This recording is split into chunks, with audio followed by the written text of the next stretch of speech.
Hello, Star Trek fans. Welcome to ReBingeIt, and this is our Star Trek Prodigy podcast. My name is James. And my name is Kim, and we are watching and overanalyzing every episode of Star Trek Prodigy, like true Star Trek geeks. Hit it.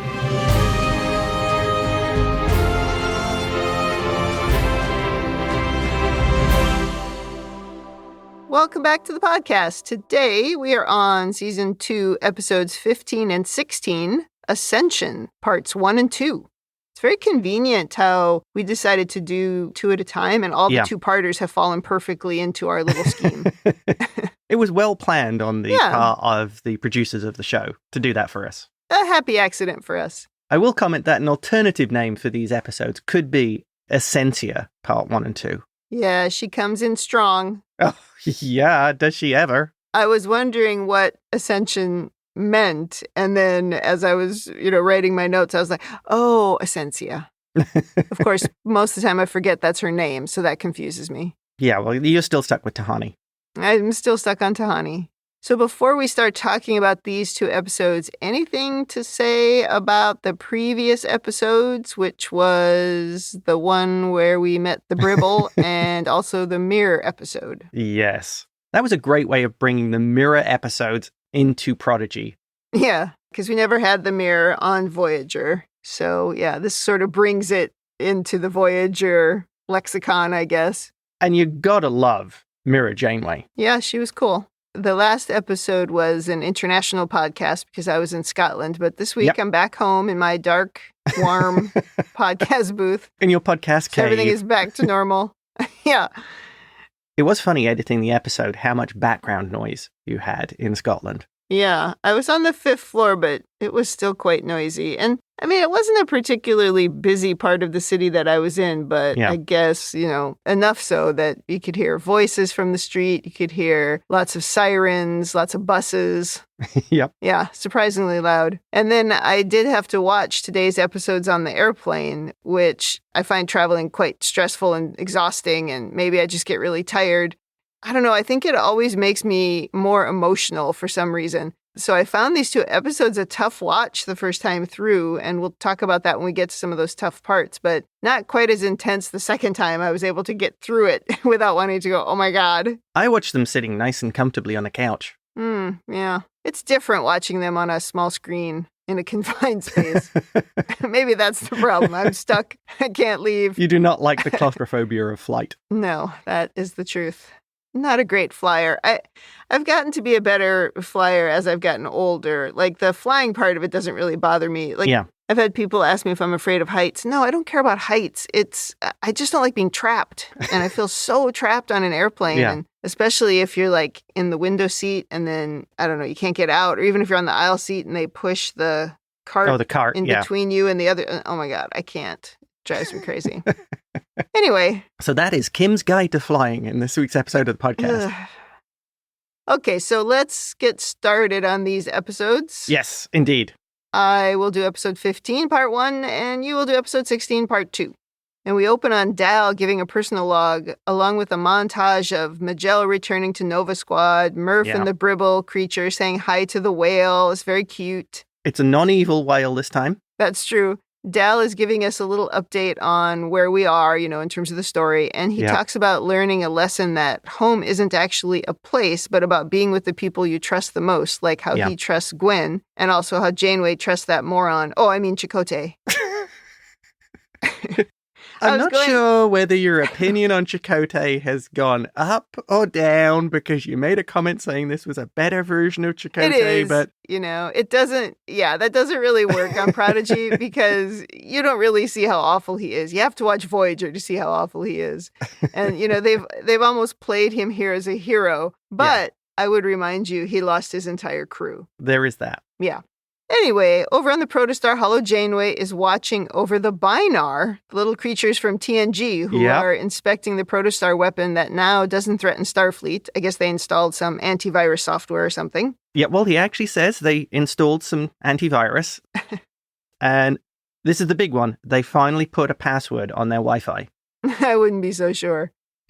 There's also a green guy in this scene that Janeway is talking to, but I don't know who that was. I didn't recognize him. Oh. Well, this episode is absolutely littered with references to other Star Trek shows. I can't think of another episode that has so many other references, like the Binar and then later with the shuttles and things like that. Yeah, there's a bunch of them. I don't know. I'm not sure if this one has the most. I mean, I didn't keep count, but there are definitely a bunch of little ones. Yeah. I mean, there's also that one where they show like the shelf of things that Janeway has in her office. Oh. That one had a lot of little references too.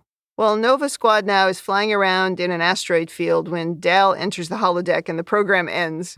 And I like how they do that because I've always sort of wondered what would happen if the program broke and you were up in the air. Yeah. And what happens is like they slowly all sort of turn around and then are dropped slowly and carefully to the ground. I like that. Almost as good as the Deep Space Nine where Jake walks into Nog's shuttle simulation and is like standing outside the window. He just knocks on the window. Did you notice as well, a callback to Boothby, who was in Voyager? Was he also in TNG? Oh, he was 100% in TNG, yeah. Oh, okay. And then this supernova thing, was that the thing that Robert Duncan McNeil, when he first appeared on TNG as a different character, that he got kicked out of Starfleet for?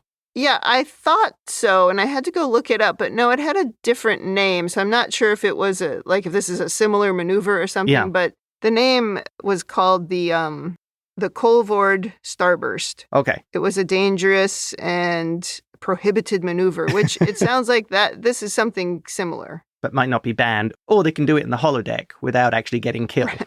Yeah. Which is a good way of doing it. Mm-hmm. Yeah, I like them renaming it to Boothby, though. That's actually better. Well, the snooty cadets, of course, criticized Dal for even just being there, saying he doesn't have the qualifications. Oh, yes. The Starfleet youth. But Majel is the one who invited him after watching him in the field, and the other two cadets still seem suspicious. Very much so. In particular, the one of them, honestly, I don't know either of their names. We find out one name later. I don't know what the third guy's name is. The Morn thing and the other guy. Yeah, exactly.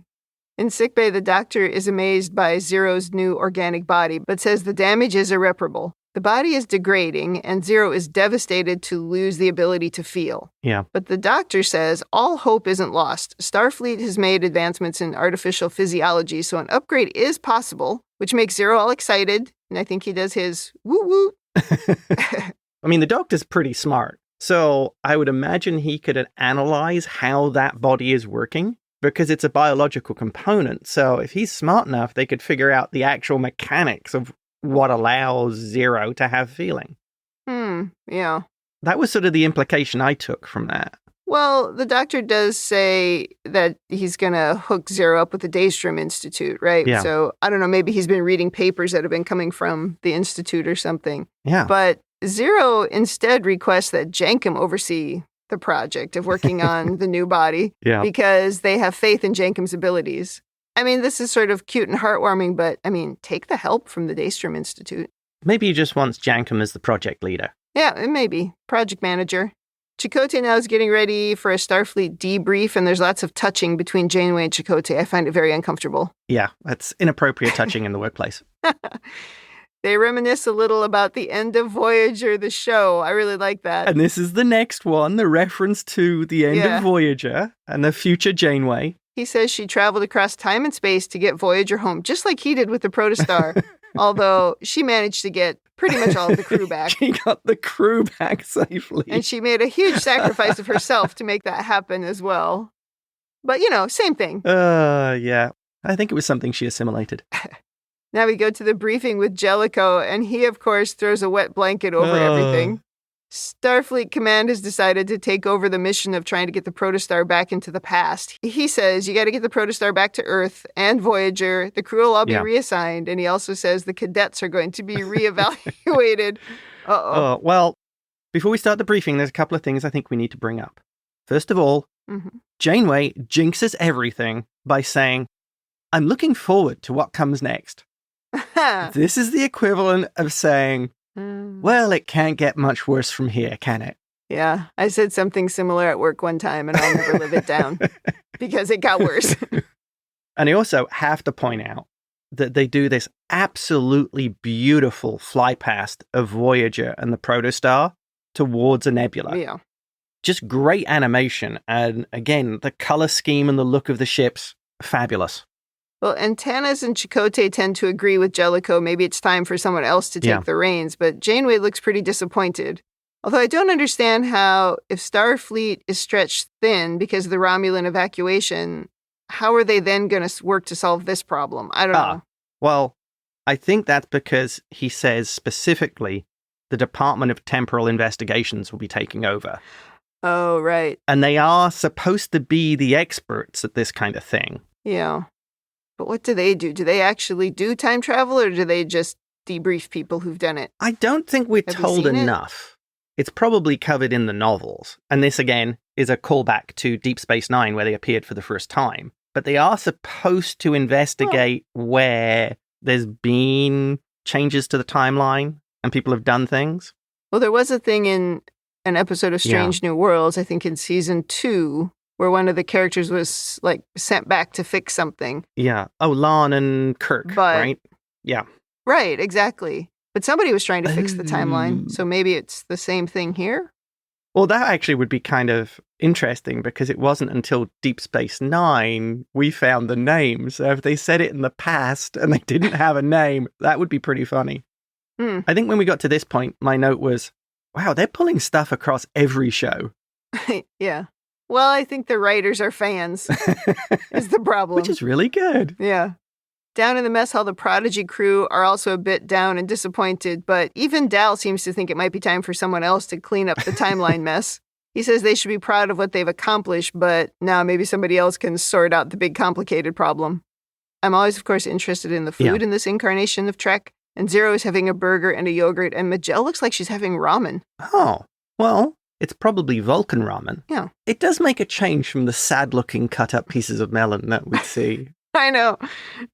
It's so funny on the earlier shows. I thought Dal's approach here was surprisingly pragmatic. Yeah, he can be pragmatic sometimes. Do you think they're trying to show that he's maturing, or he's trying to overcome his natural tendency to throw caution to the wind and jump in with both feet?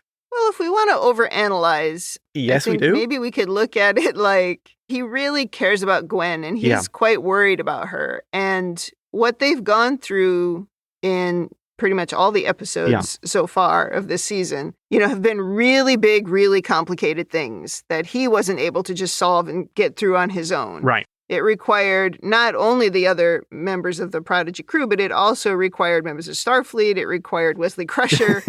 It took quite a bit. So maybe he is seeing that this thing is pretty big and they're not going to solve it on their own. So it shows his valuing of not just his teamwork, but the bigger team of Starfleet. Right.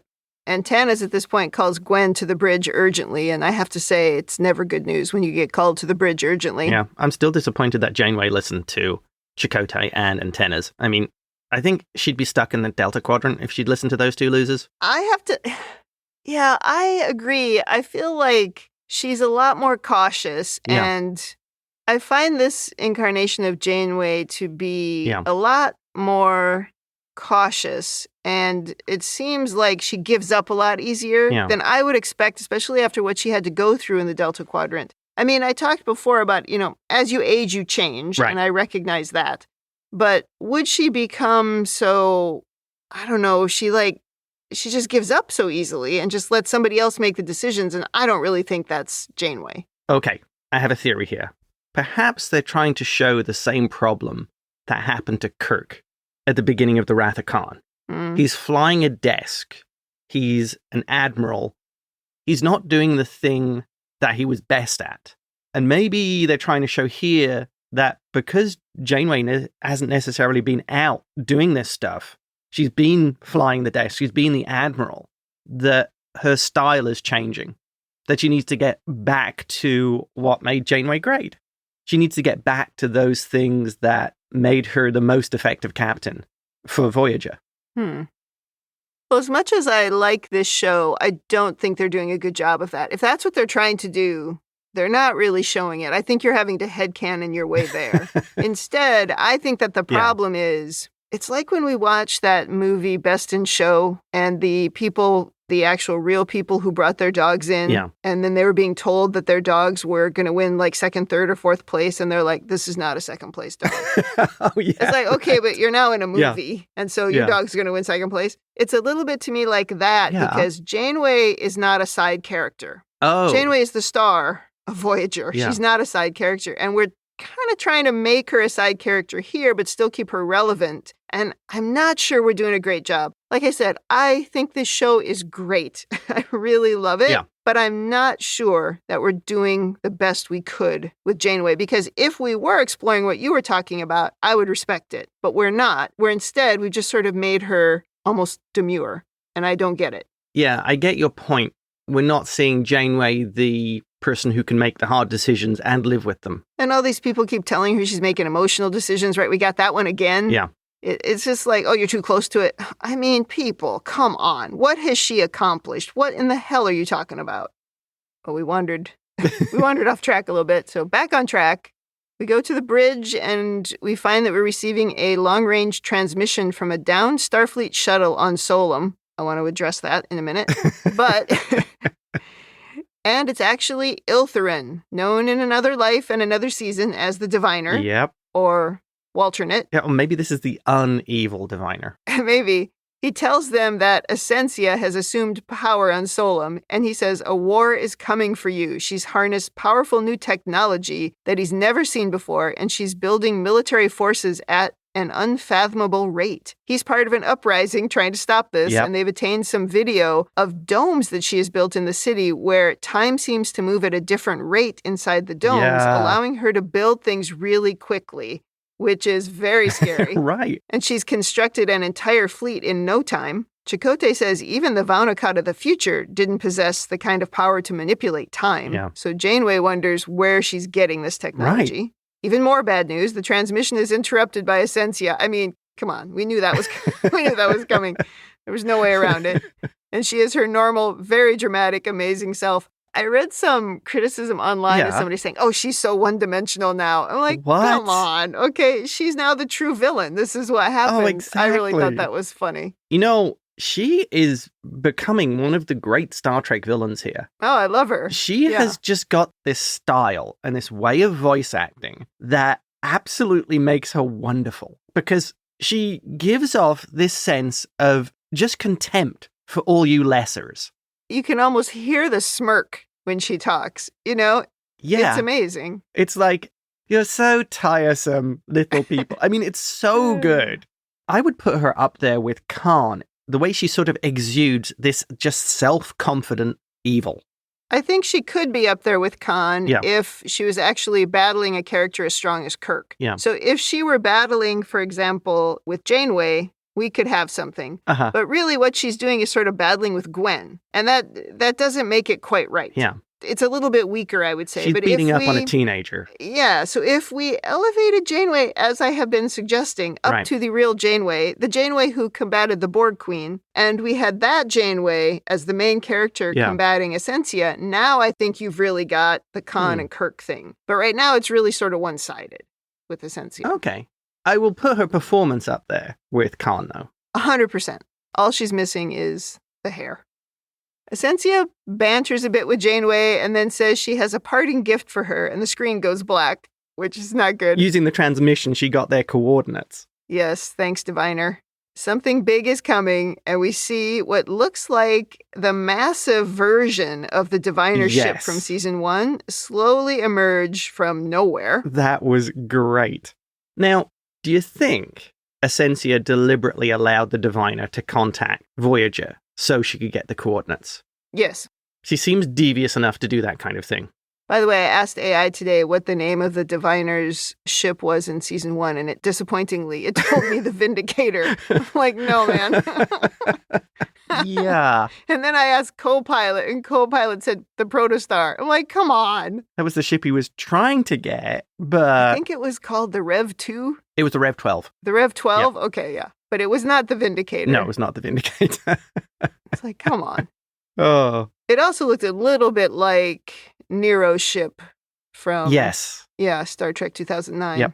Well, at the helm, we see good old Dreadnought. We haven't seen him for a while, But he's got a bunch of, I don't know if you noticed this, but he had a bunch of wires and cables hooked up to the back of him, which I think he was using to control the ship. I don't know. That's one of the things I noted. I did like all the extra wiring coming out of him. Like it was a Dreadnought Plus. Yeah, I had to stop and back that up because I was like, oh, wait, did I just see that right? Yes, I did. We also just had another fantastic scene of both ships with the nebula around them. And the coloring on that is amazing because they have sort of a kind of sepia tone to them because of the light from the nebula. There's so many great shots of the ships from outside with just a beautiful color palette. It's funny watching it on, again, the first time I watched it was on the iPad on the airplane. And I have this distinct memory of it all being sort of pink and red. Yeah. For the entire time. And there is a lot of red in it. Yep. And obviously because there's a lot of bad stuff going on. And so they're sort of controlling your emotions through color. But these are like movie quality and absolutely beautiful. The new evil ship fires a beam at Voyager and starts draining its power really quickly. And we have a callback to the Breen weapon from DS9.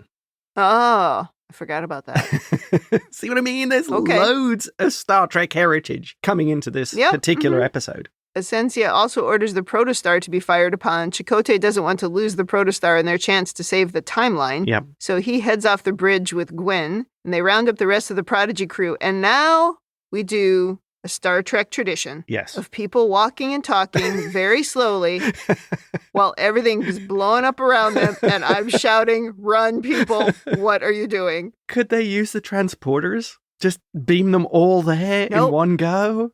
No, because we need to walk and run into each other and have deep, meaningful conversations. Oh, hi, how you doing, guys? Oh, yeah. This is such a Star Trek thing, and it's so funny. Ship's going to get blown up, right? Yeah. No rush. One of the things I always liked about Discovery is they would run. Yeah. Right? They probably because they had bigger sets, but of course they too also frequently fell into the trap of, no, we have to stop and have a deep, meaningful conversation. People claim that Discovery was the first one to do that. I'm sorry. You are kidding yourself. That is what they do on all of the Star Trek shows.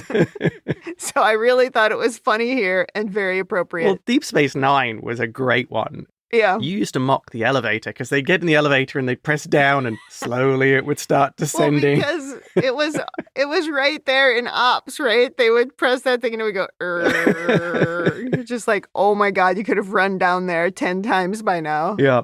It's so funny. Well, what is the episode where the whole station is like going to explode and we're just walking slowly down the hallway? Oh, Civil Defense. Oh my God. That was the worst example of it. It's like, why don't you run? Nova Squad has been ordered to a shuttle defense, but they are also on this slow walk. So when an explosion hits the ship, one of the cadets, Grom, this is when I learned Grom's name, is injured. 0 volunteers to take her to sickbay. Also learned it was her. Didn't know that. She is the Lurian. I think that's a characteristic of the Lurians. You can't actually tell their gender from looking at them. Interesting. Well, Dal has to step in and help pilot since they're a pilot down. So everyone else gets to the Protostar, and Chakotay declares Gwen as the first officer. I don't think I'd want to be Chakotay's first officer. He's not very good at keeping them. Oh my gosh, that's true. It's very dangerous. Somehow, by the way, we beam there with the shields up. But, okay. Hand wave. It's fine, yeah. We start flying around quickly, avoiding the enemy weapons and playing the Prodigy theme song. It was very dramatic. I loved it. Yep. Over in sickbay, I did not appreciate Dr. Noam putting Grom's right shoulder back in place so forcefully. No, thank you. Been there. And I'm pointing out the right shoulder for a reason because we're going to talk about that later. Yep. Voyager systems are failing. Shields are down to under 20%, which is scary. They're ready to fire quantum torpedoes, but for some reason they can't get a lock on the target due to, Antenna says, chronometric interference. Good technobabble. Oh, yeah. It's tragic that in the future they have no ability to do visual targeting. Yeah, or any kind of manual targeting on the thing. I know it. Maybe it's all damaged. They can't, you know what I mean? So nothing's working. I don't know. So they tell the Nova shuttles to get into close range and get the right coordinates. So off Nova and Dal go. And at this moment, Asencia sends hundreds of fighter drones out from her big ship. That too happened in something else. Was that, I can't remember, was that in Star Trek? Oh, that was in 2009? The last kind of cool one. That was a good episode, but the movie bombed. Beyond. Yeah, that was in Star Trek Beyond, where they had like loads of the little drones. Oh, they had like thousands of them. I should watch that episode or that movie again. I haven't seen that, I think, since it came out. It got panned, but it was a great movie. I thought it was a really good episode of Star Trek. I mean, I guess that was the argument of it wasn't a great movie, but it was a good episode of Star Trek. Yeah, I think the problem was it was a good episode of Star Trek with too big of a budget and too big of expectations, right? Whereas for Star Trek fans, we go, hey, that was fun. That was good. It was fun, and there were some really good things in it. Yes. And I have to make note of another Voyager callback. When they're getting into the shuttles, Majel says, Nova flyers, redesigned by Lieutenant Paris himself. Yes, I noticed that. Why is he still just a lieutenant? But anyway, Harry's still an ensign. Well, they realize there are too many drones, so the Nova Squad plus Dal lead them away so that the Protostar can swoop in and finish the mission. Yep. And at this moment, Chakotay says, we only get one shot at this. And Jankum says, don't be so dramatic. And then he goes, yes, sir. Oh.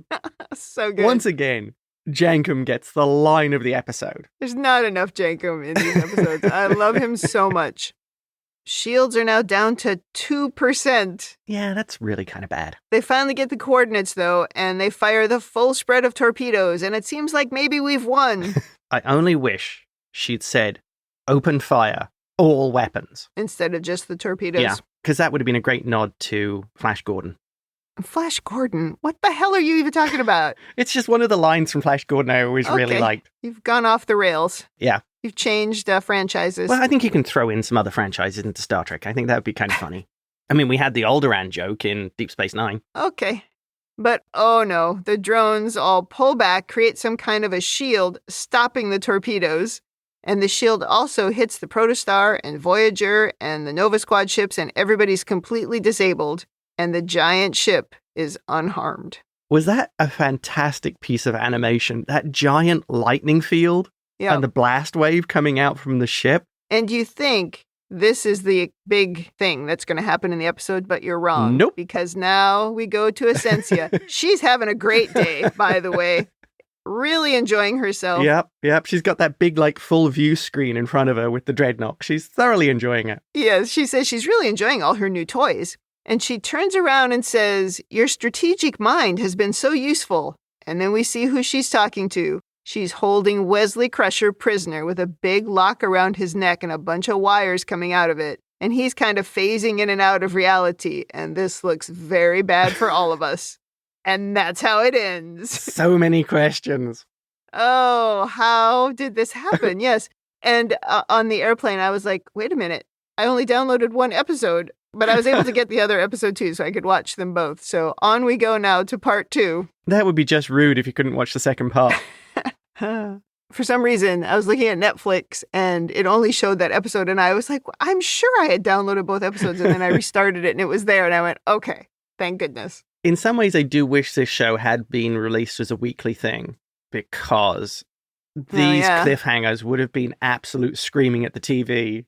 What are you doing? How are you leaving us hanging? Well, and I think, too, we've talked about this before, but the disappointing part of this is during season 1 of Prodigy, we had a lot more engagement, we had even a lot more listeners to this podcast. And that is, I mean, there was 2 reasons. One, we were still in the pandemic. I think a lot of people were still at home. Yeah. But when you spread it out like that, now you keep the dialogue about the show going. Agreed. A lot of people are just done with this show now. They've watched the whole thing. They've moved on. Yeah. Whereas you and I are still watching it because to us, it is like a weekly thing. We have to do it because of the podcast, but it becomes like a weekly thing to us. Exactly. So we have sort of a different view of it. And it's kind of disappointing. As much as I like being able to binge shows, I do think the weekly releases work better. It works better to keep people talking about it, keep them interested in it. Otherwise, it's over in a couple days and then nobody wants to talk about it anymore because they've moved on to something else.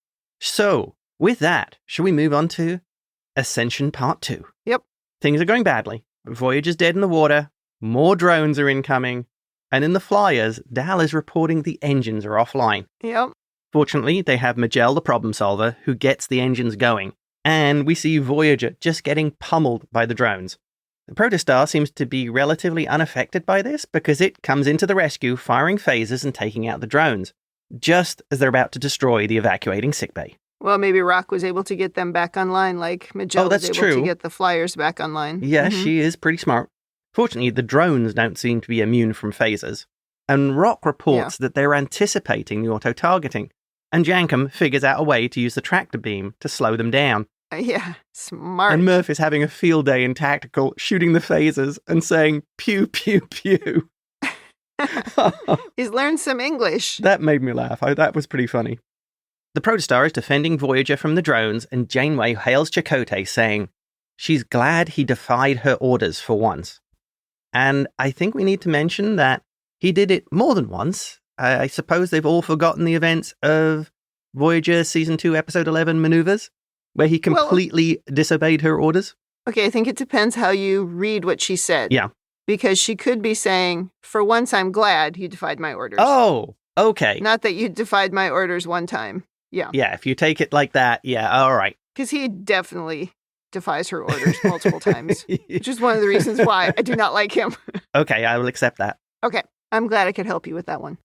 Back on Solum, Asencia, watching her big screen TV, remarks, they do have some fight after all, and then goes to talk to the captive Wesley. He's restrained with some kind of collar around his neck, and lots of wiring coming from it. She forces him to show her what her new weapon will do, and Wesley warns her, space, time, and thought aren't meant to be weaponized. She then uses a device which appears to either shock Wesley or extract his thoughts. Or both. And she sees Voyager exploding, and it also looks like it takes the Protostar out as well. I notice when she does this, she's doing that Vonnegut thing where she's glowing blue and seeing this vision of the future. Yep. And in perfect villain style, Asencia says, now that's a future I look forward to. She's so nasty. Yeah. She then orders the Rev 1 to fire the Incursor. They have such great names. The Diviner. The Vindicator. The Incursor. Yeah, like the Living Construct, the name of the weapon on the Protostar. They're very good at naming things, the Vonnegut. Definitely. From the Rev 1, a strange-looking missile is fired towards Voyager. The Protostar tries to give covering fire, but is caught in the energy drain beam. The missile hits Voyager, penetrating the hull. Weren't you expecting a load of Kazon to jump out? Oh, I was actually. I was like, what's coming out of that thing? Again, call back to Voyager, where the Kazon rammed a ship into Voyager and had troops on board. Yeah, we just watched that episode. I think that was Maneuvers, wasn't it? Yeah, that was Maneuvers, yeah. In the shuttle bay, Tysus forces the doors open and they begin scanning the missile. And we see there are symbols down the side and hear a beeping noise. That looks just like a countdown. Yep. Very nice touch. The weapon activates and a glowing orange shockwave starts expanding out. As they flee, Tysus frees a trapped ensign and gets caught in the shockwave. She pulls him out, and we see Tysus has been aged. She reports to Janeway they're caught in a blast wave, and temporal radiation is spreading. I really like that idea, temporal radiation. That was really affecting. Again, I found these two episodes to be really emotional the first time I was watching them, because when Tysus gets hit by that wave, and she's dragging him, he just flattens and collapses. Oh, right, yeah. And she's just now pulling like a corpse along. Yeah. And I just thought, wow, that was really impactful how they did that. Janeway orders containment fields around the shuttle bay, and it's working for now, keeping the shockwave contained. On the Protostar, energy reserves are being sapped faster than Voyager, and Holo Janeway helpfully observes, soon we'll need saving. Computer, can you turn off the holograms stating the obvious setting, please? Yeah. It's less than helpful. Janeway raises Starfleet, and the Admiral calls to tell her that the fleet is too stretched to help and is days away. And see what a terrible idea the Romulan evacuation was? Do you think the Romulan evacuation is Picard's Don Quixote moment?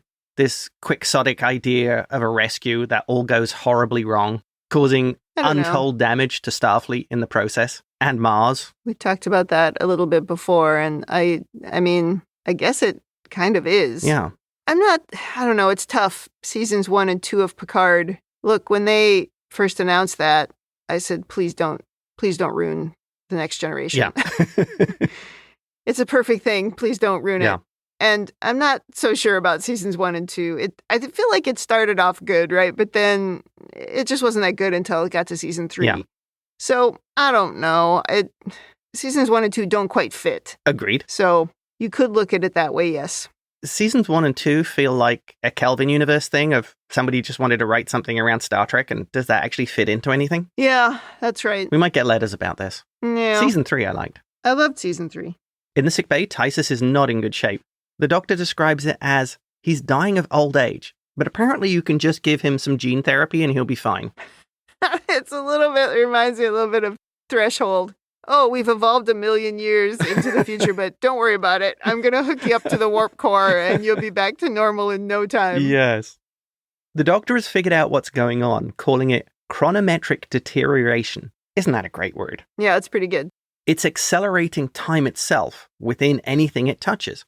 No one can go near it, as it'll age decades in mere moments. Zero, listening to this, volunteers to shut it down, saying, what if one doesn't need a body? Because Medusans don't age like organics, so Zero is the only one on board who can do it. Even if they lose their new body, Zero is going to try. On the way, Zero calls Jankum, telling him, I'll need that new body a little sooner than we expected.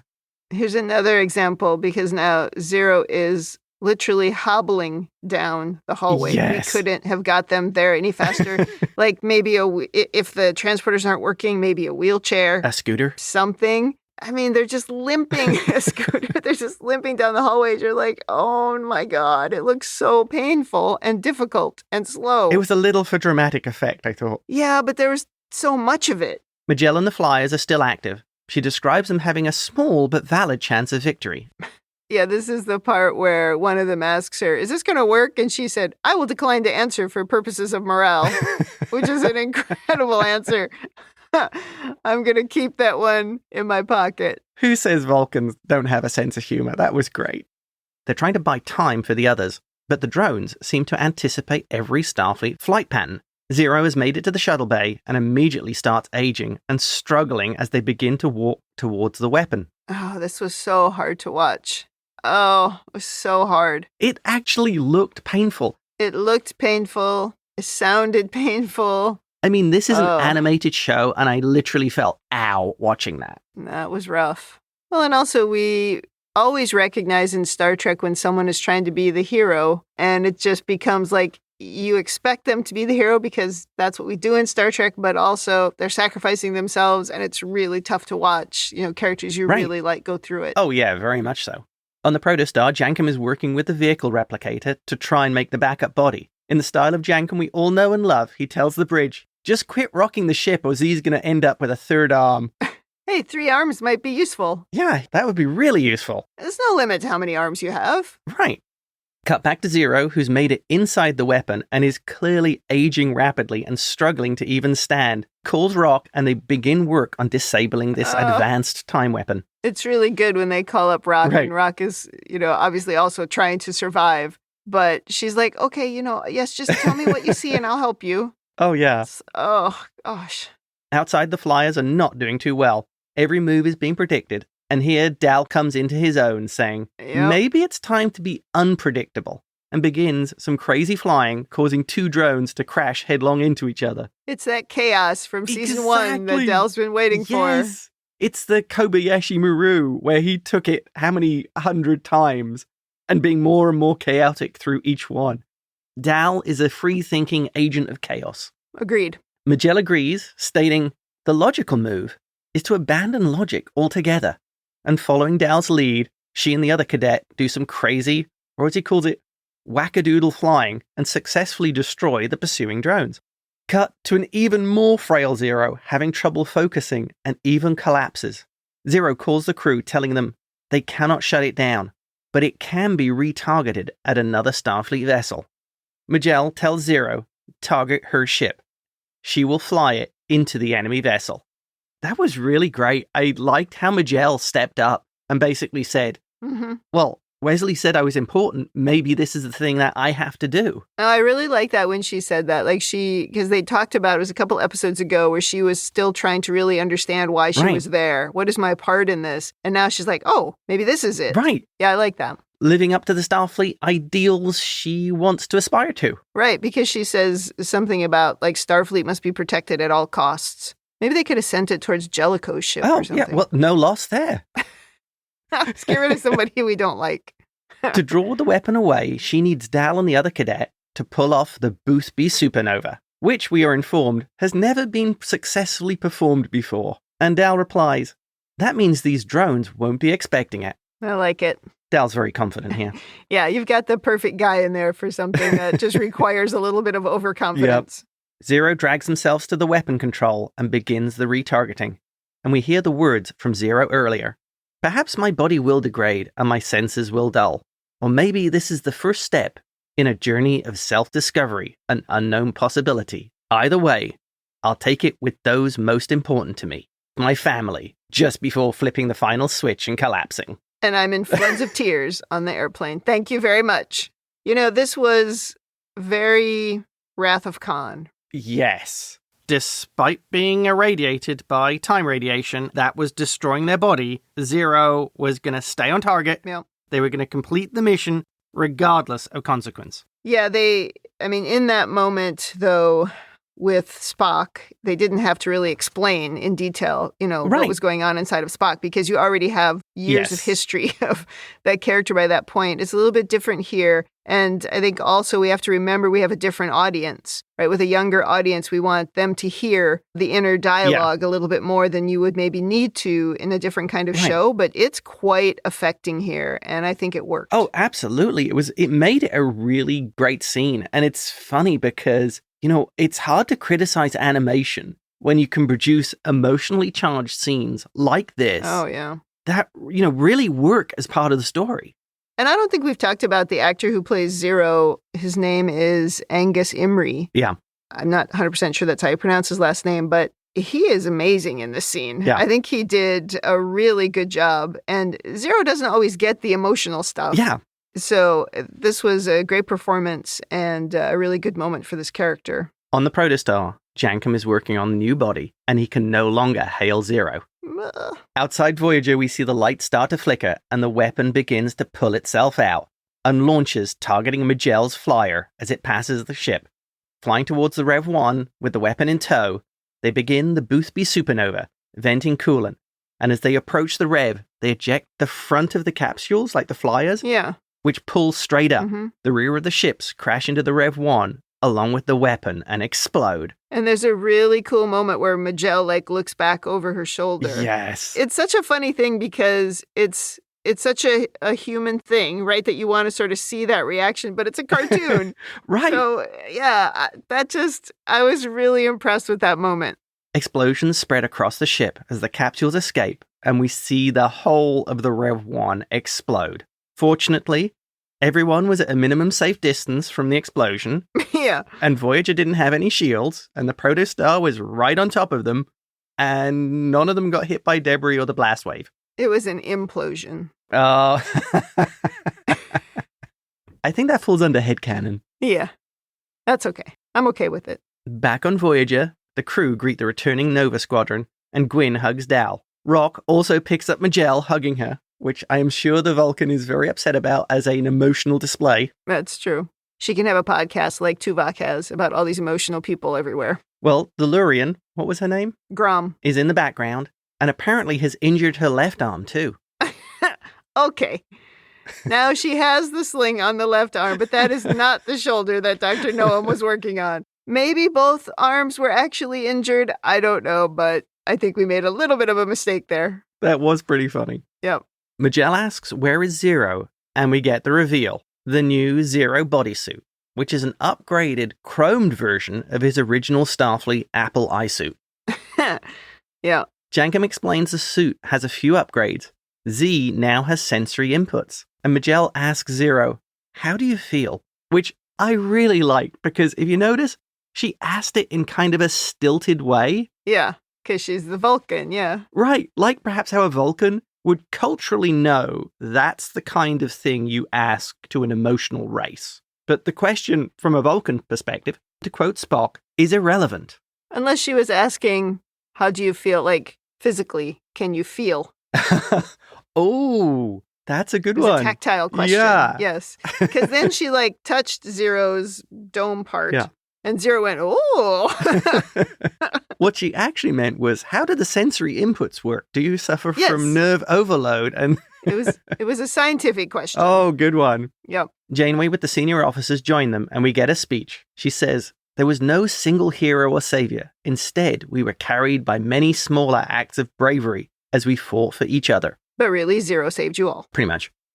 She tells them, as they're the nearest ships, the Admiral wants them to head to Solum. Sure, now he wants them to go to Solum. Yeah. Alone in the shuttle bay, Janeway tells Chakotay she's worried what the future brings.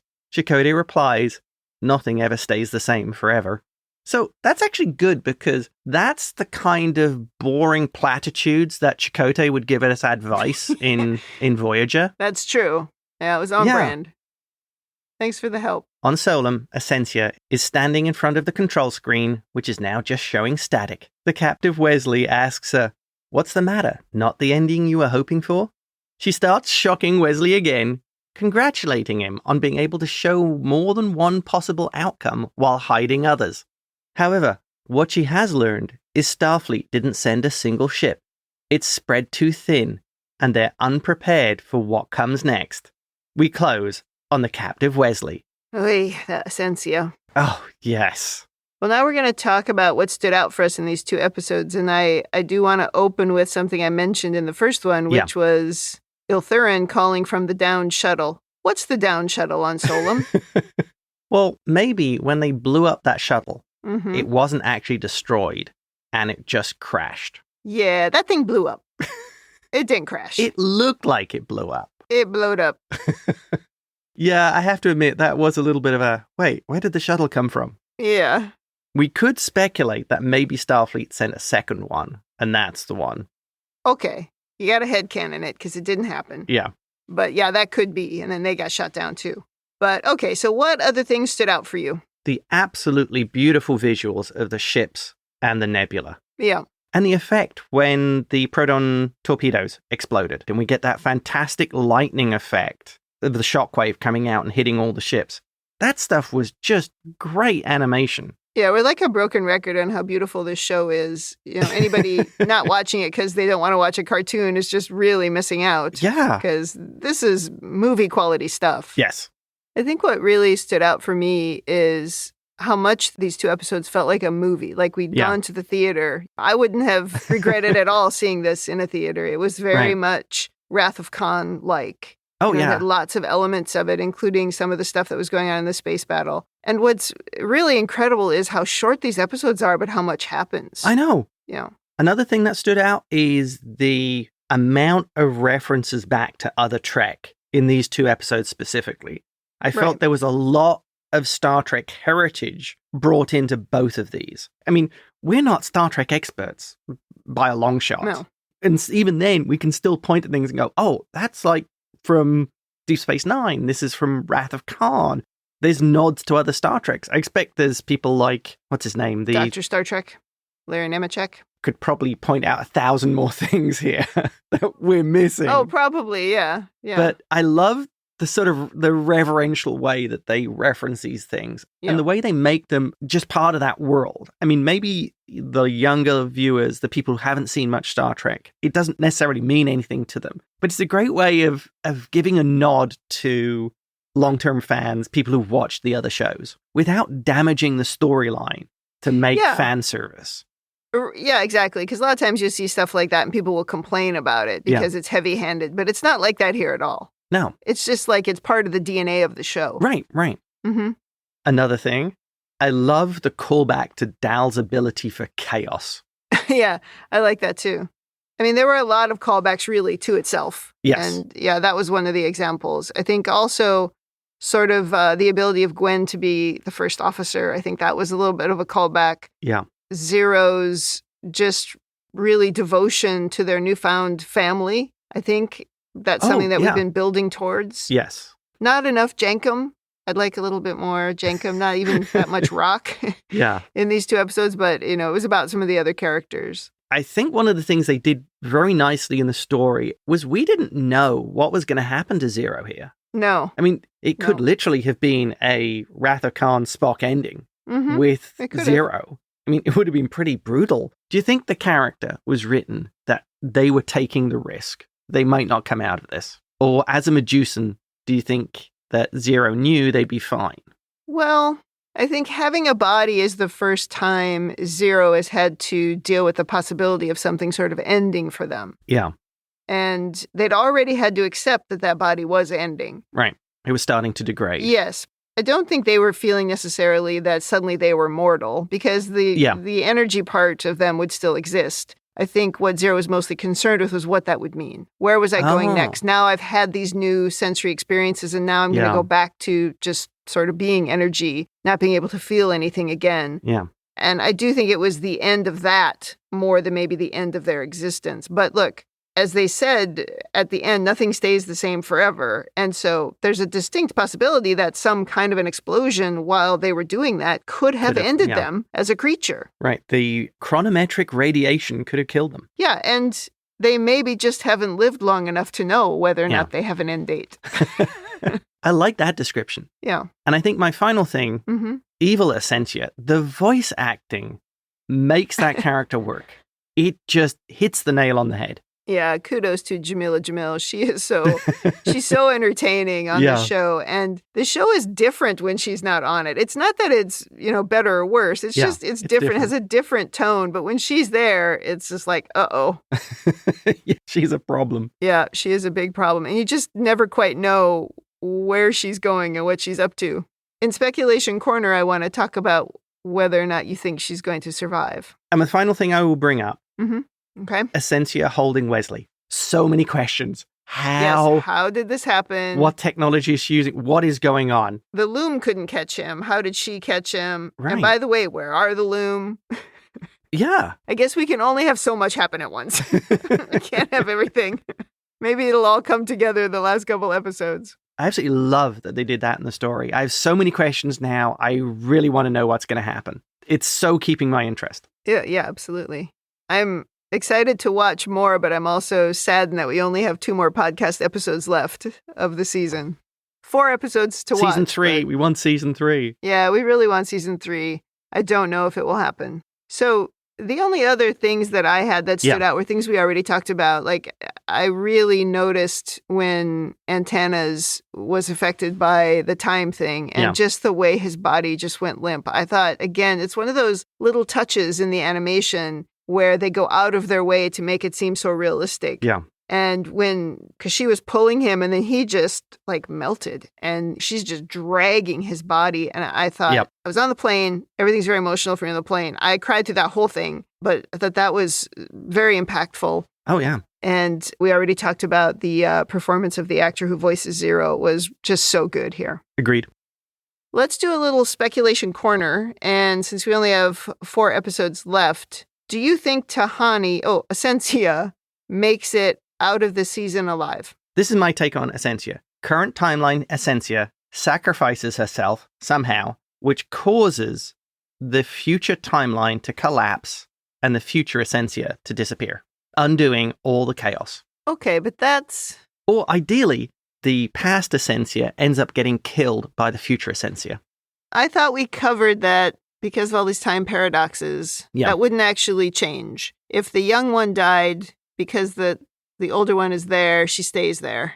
I don't know. This time stuff blows my mind. I think if you destroy the younger one, the older one will basically disappear. I mean, that's the way we've learned timelines because of Back to the Future. Yeah. But I don't think that's how Star Trek has handled timelines. I guess this is my point. No, there has been problems with that. I would hate for us to lose one of the great Star Trek villains if they kill her off. At the same time, I would understand if they killed her off because she's done some terrible things and she probably has to go. I guess it's possible they would just arrest her, put her in prison. I'm not sure at this point she can be contained, but it's also entirely possible they just fix the timeline so she disappears. Right? Yeah. That could happen too. We're going to have to fix the timeline or we're going to lose Gwen. So something's going to have to change there. Something's got to give. Something's got to give. I definitely hope we bring back the young version of Asencia for something here in these last couple episodes. I don't know if they will. We've been talking about that for quite a while. It reminds me of how frequently we brought up the Cation. Oh, yeah. In season 1, I was just like, save that cat or I'm going to be pissed. Got to save the Cation. And they did save the cat. So, yeah, we keep bringing that up here. And the cat got wonderful revenge on Dreadnought. But I think if we have to make a sacrifice here, we had a couple of sacrifices in season 1, but both of them came back in season 2 in the Diviner and in Hologram Janeway, a different version of both of them. Right. But if we have to make some kind of a sacrifice, I'm not sure who it is here. I'm voting for Chakotay. I'm thinking Majel. Oh, gosh. That would be devastating for Zero. Yes. It could be her, though. Vulcans like to sacrifice themselves. That's true. Maybe we'll come out of the season with everybody alive, but... that would be a plus. I doubt it. I did think that it might be Zero, though now I don't think that anymore. I was concerned it would be Zero. Gosh, it was so tough to watch. Yes. I think because especially when he was long. Aging so fast and then just struggling. But also because we already knew that body was breaking down and they were already having, a lot of trouble and pain. And it's just, that just got worse and worse. Yeah, it was a tough scene. Agreed. What about Wesley? How do you think Asencia got her hands on Wesley? Based on what we talked about earlier off the podcast, the Loom is somehow involved. Maybe she's friends. She's made friends with the Loom. Or she captured one of them. That's possible. I mean, yeah. Mm-hmm. She's smart, she's very innovative, and she is absolutely driven. I guess, again, if the timeline straightens out, all this stuff will clear up. But yeah, all the things that she has now created, she is big trouble. Oh, yeah. I mean, she's virtually creating a paradox in her own right. But it's hard to understand how she could have gotten her hands on Wesley when the Loom couldn't even catch him. Yeah. And he's able to create things and move things in time and space just with his mind. It's got to be help outside. Maybe there is the travelers like him. There is a bad version of the travelers. Oh. There are like the anti-travelers. Mirror universe travelers. Mirror universe travelers would be very funny. I think you've created a plot for a book. That's awesome. The thing I will add to speculation is I am still very worried they're going to ship Chakotay and Janeway. Yeah. Which would both be inappropriate and really sucky. She can do so much better. Oh, yeah. I honestly don't understand why we had to bring Chakotay into this show. Harry Kim is so awful in Voyager. I just don't get it. Harry Kim would have been great. Yep. Anybody would have been better. 7 of 9. Even that shady Bob guy. Oh, the guy talking to the Jonas Kazon? Brother. Yeah. Anybody. Why did we have to bring back the one character I could not stand? I would have taken Neelix. A version of Sutter that survives. Oh, jeez. Even Neelix. Okay. Well, let's wrap up here for today. We've been talking for quite a while, and it is really hot in the podcast booth. So let's move to rating. Yep. So what are your scores out of 10 for these 2 episodes? Okay. I think the first part, I give a 9. Oh. And the second part gets a 10. That's such a great episode. I like the first one, but it was really building to this episode. Yeah. It's hard to separate them, really, because the first one ends on just such a cliffhanger. Right. Yeah. Oh, the first one's cliffhanger. That would be a screaming at the TV cliffhanger if it had been a weekly if it was show. A season ender. Imagine if it had been like the best of both worlds. Yeah. Yeah, if that had been a season cliffhanger, that would be going to one of the cons to throw stuff at the showrunner. We'd be messaging the good Aaron quite a bit, being like, what have you done to us? Why do you hate us? I don't think I'll separate the two. Yeah. I'll say that together it's a 10, so I'll give them both 10s.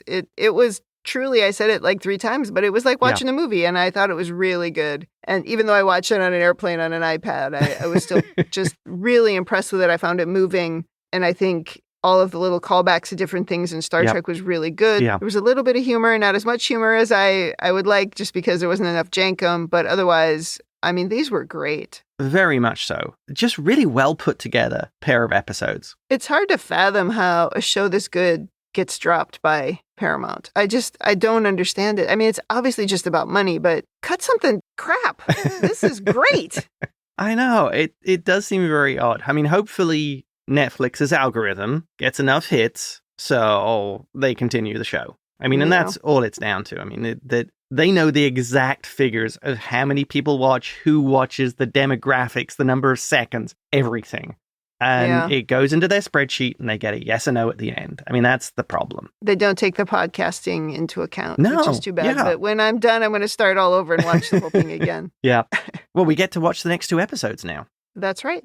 So that wraps up episodes 15 and 16. Come back next time for 17 and 18. In the meantime, if you'd like to send us your own over-analysis of this or of any of the episodes, or if you just want to say something nice, you can email us at RebingeIt@gmail.com. You can reach out to us on the socials. We are on Instagram, Threads, YouTube at RebingeIt. And you can join the Facebook group, facebook.com/groups/Star Trek TTM podcasts. Thanks for joining us on Star Trek Prodigy, a ReBingeIt podcast. That's it for me. And that's it from me.